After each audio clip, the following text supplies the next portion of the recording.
ಚಾಮುಂಡೇಶ್ವರಿ ಕರಗ ಮಹೋತ್ಸವ ನಡೀತು. ಆ ಕರಗ ಮಹೋತ್ಸವದಲ್ಲಿ ಡಿ ಬಾಸ್ ಅನ್ನೋ ಜಪ ಕೇಳಬಂತು. ಡಿ.ಕೆ. ಶಿವಕುಮಾರ್ ವೇದಿಕೆ ಮೇಲೆ ಭಾಷಣ ಮಾಡ್ತಾ ಇದ್ರು. ಆ ಸಂದರ್ಭದಲ್ಲಿ ಡಿ ಬಾಸ್ ಅಂತ ಫ್ಯಾನ್ಸ್ ಕಿರ್ಚೋದಕ್ಕೆ ಆರಂಭ ಮಾಡಿದ್ರು.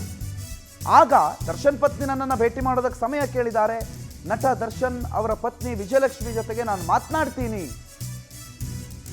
ದರ್ಶನ್ ಬಗ್ಗೆ ಮಾತನಾಡ್ತೀನಿ ಅಂತ ಡಿ.ಕೆ. ಶಿವಕುಮಾರ್ ಹೇಳ್ತಾರೆ. ಡಿ ಬಾಸ್ ಅನ್ನುವ ಸೌಂಡ್ ಕೇಳ್ತಾ ಇದ್ದಂಗೆ ಈ ವಿಚಾರಕ್ಕೆ ಸಂಬಂಧಪಟ್ಟಂತೆ ಡಿ.ಸಿ.ಎಂ ಡಿ.ಕೆ. ಶಿವಕುಮಾರ್ ಪ್ರತಿಕ್ರಿಯೆ ಕೊಡ್ತಾರೆ.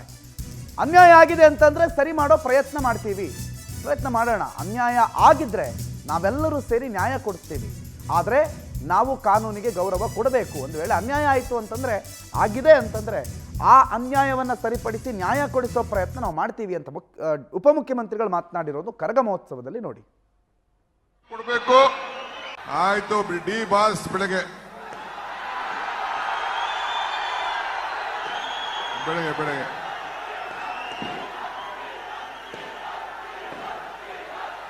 ಆಯ್ತು, ಬೆಳಗ್ಗೆ ನಾನು ಹೇಳ್ತೀನಿ. ಬೆಳಗ್ಗೆ ಯುವಕರು ಡಿ ಬಾಸ್ ಬಗ್ಗೆ ಕೇಳ್ತಾ ಇದ್ದಾರೆ.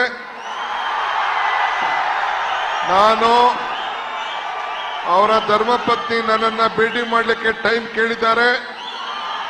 ನಾಳೆ ಬೆಳಗ್ಗೆ ಅವರಿಗೆ ಟೈಮ್ ಅನ್ನ ಕೊಟ್ಟಿದ್ದೇನೆ.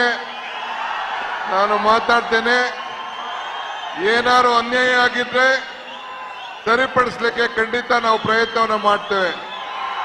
ಆದರೆ ಕಾನೂನಿಗೂ ಕೂಡ ನಾವು ಗೌರವನ ಕೊಡಬೇಕು. ಈ ದೇಶದ ಕಾನೂನು, ಈ ನೆಲದ ಕಾನೂನಿಗೆ ಗೌರವನ ಕೊಡಬೇಕು. ಅನ್ಯಾಯ ಯಾರಿಗೆ ಆಗಿದ್ರು ಕೂಡ ನ್ಯಾಯವನ್ನು ಒದಗಿಸಿಕೊಡುವಂತ ಕೆಲಸವನ್ನ ನಾವೆಲ್ಲ ಸೇರಿ ಮಾಡೋಣ. ಆಯ್ತು, ಡಿ ಬಾಸ್ ಬೆಳಗ್ಗೆ